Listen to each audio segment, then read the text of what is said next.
Alright lads, on my way to Sligo for this eagerly anticipated Cup semi-final between Sligo Rovers and Dundalk. Both teams have played 4 times in the league this season.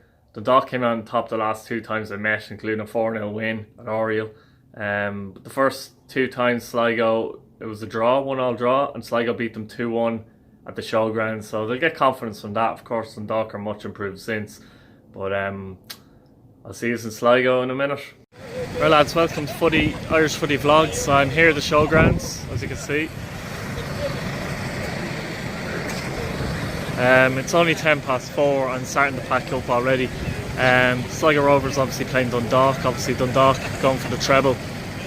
Sligo Rovers trying to get to the cup final to face Shamrock Rovers. It's an interesting game this. Dundalk are obviously favourites, but it's a packed house here and the pitch is in great condition. Sligo could easily cause an upset here today. Obviously up front with Coughlin and Parks, they've got a deadly duo that can cause any team problems. The issue they have is that if Dundalk turn up, they probably win. I mean, Dundalk have players all over the pitch, as we all know, in every position. There's no point going through them individually because they're class all over the pitch in every position, be it midfield, backs, forwards. But looking forward to this. The sun is actually out, and you know, Sligo Rovers are a community club. They're owned by the fans.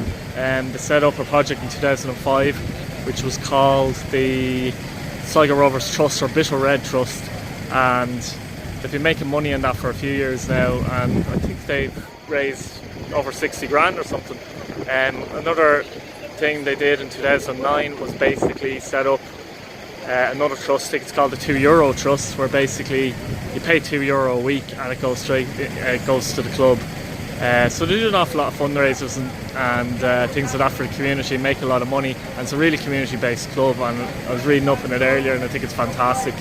And I'm hoping for a good game here. So yeah, we'll see you later. Just looking for one more, is that possible? Down to Kevin. I'll say to Kevin. Their name's down there, yes. It's my brother. Probably a bit nicer.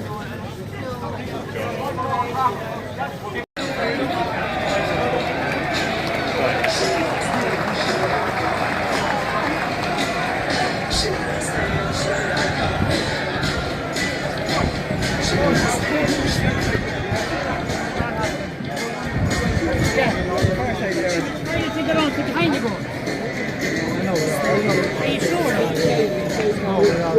Are you what?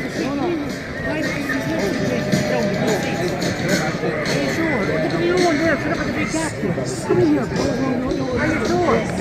I'll make it 6 here. I know the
Lads, it's 0-0 at half time. Dundalk 0, Sligo Rovers 0. Scrappy enough game. Dundalk dominated possession early on. Sligo kind of sat back. That seems to be their kind of system, to sit back here. A couple of injuries haven't helped. Romeo Parks went off injured for Sligo very early.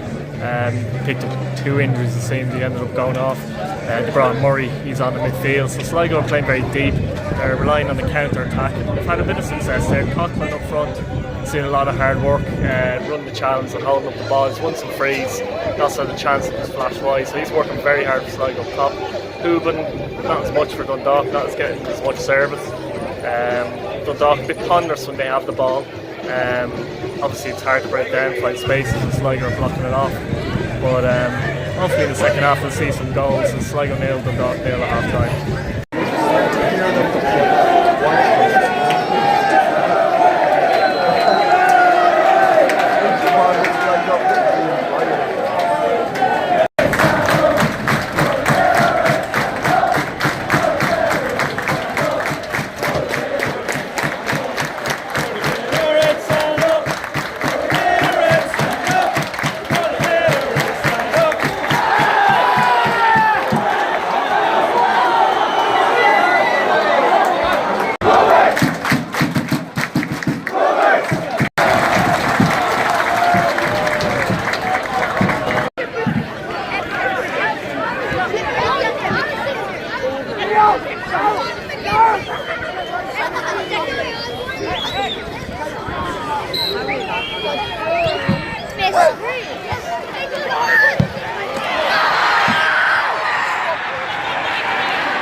Push in the back.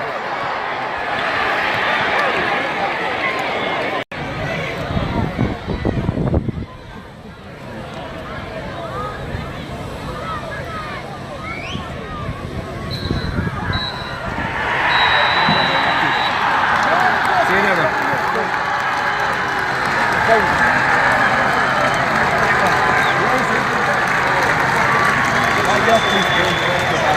Thank you all for turning out this evening.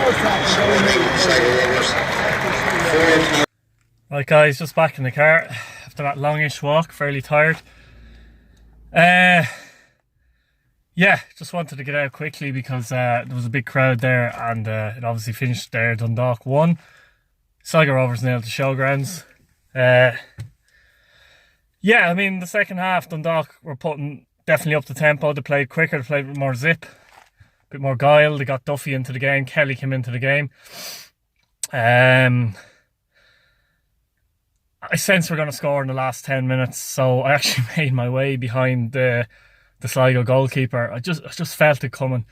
And obviously I caught footage of the actual goal that Duffy struck. Free kick, headed down. Not sure who headed it down in the end, but excuse me. Duffy fired it into the corner to display Sligo, but Dundalk done enough to win the game and justifiably won the game. Sligo battled well, but in the second half it was kind of a difficult one for them. They couldn't really get into it. Coughlin and that, just he wasn't as involved. They couldn't get the ball up to him. Dundalk pretty much dominated the second half. We just have to say Sligo for the main defending very well. Banks made a good save from Hooban early in the second half. There was a lot of pressure. It was just a case of pressure from Dundalk, and eventually they found the back of the net. And again, not at their best, nowhere near their best, but they're in the final against Shamrock Rovers in the Aviva Stadium, which is going to be a fantastic final now. Really looking forward to that one. Rovers need to win something. Dundalk could well win a treble here. This was always going to be a difficult game for them. And they came through it again. And when questions are asked of this Dundalk team, they come up with the answers. that's a bit about it, even, guys. I'm kind of half out of breath, so I want to get going here and get back. It'll probably be, I don't know what time's it now, 7ish, 10 o'clock by the time I get home. So please like and subscribe and share. And I've plenty more footy vlogs on the way. I'm definitely at Richmond Park to see St Patrick's Day, take Waterford. Take on Waterford United at home next weekend. So that's about it, guys. Take it easy. Good luck.